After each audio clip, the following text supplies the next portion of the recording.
making out in the Mac room. Yeah. And I mean, it was like full on. It was. Yes, they were like two high school seniors, lip locked, you know, hugging each other. And what happened was, is one of the housemen, Navy stewards, went to go into the room to deliver a clean shirt to the president. He had a shirt in his hand, and as he started towards the door, you know, he said hi to us. I just happened to be standing there on my way back to my post, and he opened the door, but he was looking at us, and there they were. But everybody knew. How did he not think this was going to come out? I don't think everybody knew. You don't think he cared? I don't think he cared that people knew, because he was used to being covered. He was used to being protected. He was used to getting away with it. So it was expected that your job is you're going to be quiet about this. I think, in hindsight, I think that everything that I heard from Arkansas, from the troopers and sheriffs down there, was true. And one officer actually told you that everything you hear about them is true and worse. Yes, and when he did, I'm telling you, it was like he was talking, looking right through me. Like it was significant. I mean, I only knew this guy for a couple of minutes, and when he told me that, I felt like it was somebody telling me something. You know, Gary, here's some good investment advice for your life. You know what I mean? He was serious, right, and he meant it. Yeah. And so, yeah, it was a very bizarre time, Sean. You talk in the book, for example, we had become work friends. He knew that by serving the president even a single cup of tea to ease his mind, he served his nation, whatever the president needed, whenever he needed it. And you're talking about the White House, what's the position? Sure, the Stewart. Stewart, yeah. I'm probably describing Nelvis there, but there were quite a few Stewarts. Yeah, there were quite a few Stewarts. They have a great history. Traditionally, they were actually all Filipino men. Yeah. And they have a great story behind that. So. Yeah, I mean, you're describing a surreal. Yeah. Tell us about the end of your relationship with him. He's getting ready to, you know, when you were leaving. So, leaving Nelvis? No. Leaving, you know, for example, you left right. the job. Right, so with the president. So, sometime before the story broke, I had basically had enough of what was going on, and I didn't know what was coming, but I was tired of seeing some of the stuff that was going on, and it was time for me to move on. So I was trying to get into a position in the Secret Service Uniform Division tour section, and they do all the tours for the public and for the first family and events. If you've ever been to the White House for an event, the Uniform Division people screen you in and out, and so anyway, I wanted to go to tours because I had enough of what was going on at the Oval Office.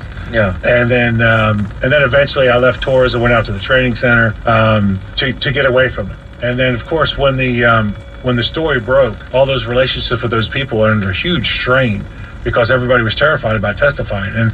And so you didn't want to do it? No, I did not. I wanted nothing to do with it because I knew that I was going to have to talk about stuff that, I mean, it sounds silly saying it now because I'm coming out with all this, but it was really nobody's business.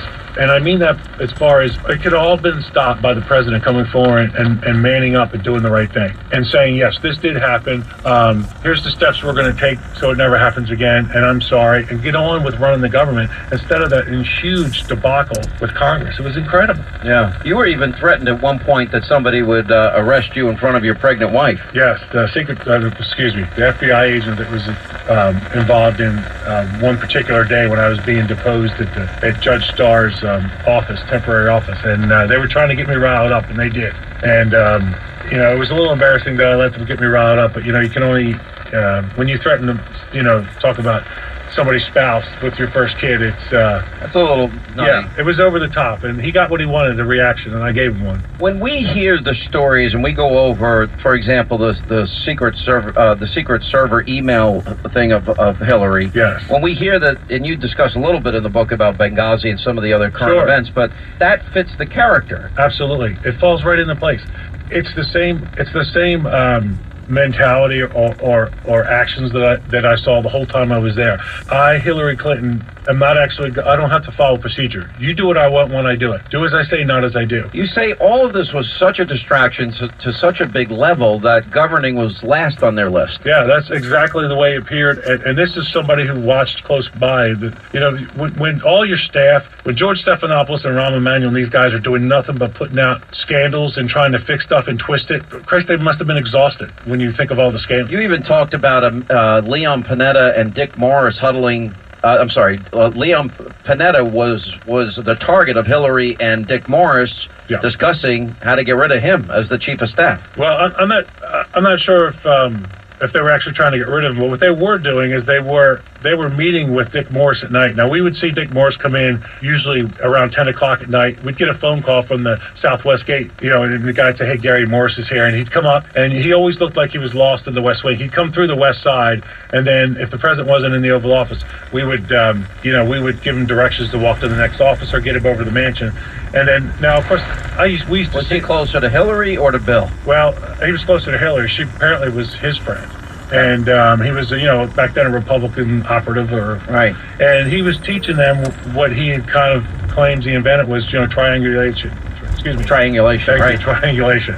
And so, now, of course, we don't know what's going on, but when I read Leon Panetta's book and he talked about this, it fell right into place. Right. We used to see Dick Morris coming in all the time. I mean, we never said anything to anybody. That's not our job. It had to be a cool job, though, for you. I was thinking about this as I was reading about your life and background. I mean, every day you're seeing big names coming in and out. Incredible. It's incredible. It was. I never wanted to leave, and of course that changed when this bizarre stuff happened. I would, in hindsight, if that hadn't happened, they would have had to take me out of there in a wheelchair with a crowbar. What did you think about Clinton when you knew he was lying to the nation? I was embarrassed. I was disgraced, and I was afraid because I was afraid.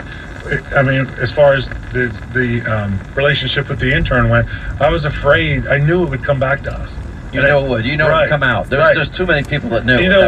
One of the things that saved us, and I talk about this in the book, was that Linda Tripp did the right thing. Yeah. Linda Tripp did the right thing. By the way, Linda Tripp and Monica wouldn't have met but for you pushing and forcing the issue of getting Monica out of there. Right. It didn't last too long, but long enough for her to meet Linda. Yeah, I believe that's correct when she went over there. So,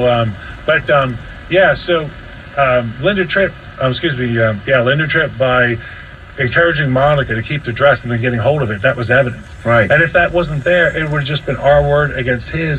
And the ideal that you can go in there, I mean, maybe the president and Mrs. Clinton and high up government people can get away with answering under oath of I don't remember, I don't recall, but somebody in the Secret Service is not going to get away with that. One of the things, I've been to the Oval Office maybe 4 times. You would have been gone by then. Yeah.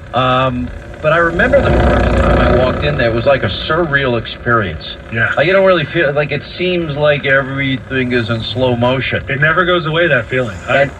Because I almost felt like, wait a minute, this isn't really the president. Yeah. This must be a double. Yeah, no. Did anyone ever tell you that before? Yes, and I've experienced it myself, where it's almost like one evening I had the opportunity to introduce my parents and some family friends to President Clinton. Right. And we were taking a tour, and he was coming back, and from the east side, he was doing some public service announcements, and the agent said, hey, we're bringing him over, just have your family staying here, and he came up and talked to them, and they were just floored, and it was great, and it was a great experience. And it's one of those things when I talk about having a hard time coming out and whatever pushed me forward to do this, that was one of those experiences where I felt, I certainly feel like the word betrayed comes in there, but clearly I think it's more important for the American people to know the truth about these people. And you're ready for what's coming your way after this interview. I am. And you don't care. You already thought that through. I care, but when you do the kind of work that I've done and people that do what I do, you look at your goal and you look what's important, and then you take the actions you have to. You think the country needs to know this before they go and vote in November? I do. I absolutely do.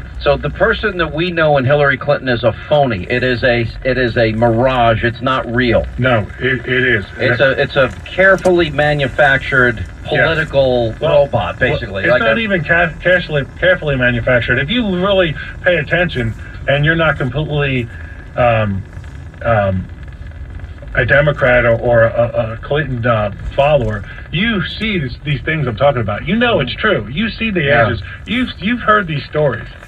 And if somebody that does what I did and is taking the risk, I'm not taking this risk for any other reason but the truth. By the time this is all over with, who knows what's going to be left to me, so to speak. So, but I think it's important. People need to know this. And, if what I've done it is really not right, well, then I'll deal with that someday when I'm judged, in heaven. So. Well, the book is phenomenal. I couldn't put it down, honestly. I opened it up this weekend, and I'm like half asleep, but I'm still reading it. You know, when you're fighting sleep when you're reading a book you really like. We wrote some of it like that. Yeah. Crisis of Character is the name of the book. A White House Secret Service officer discloses his firsthand experience with Hillary, Bill, and how they operate. He'll join us on Hannity tonight at 10.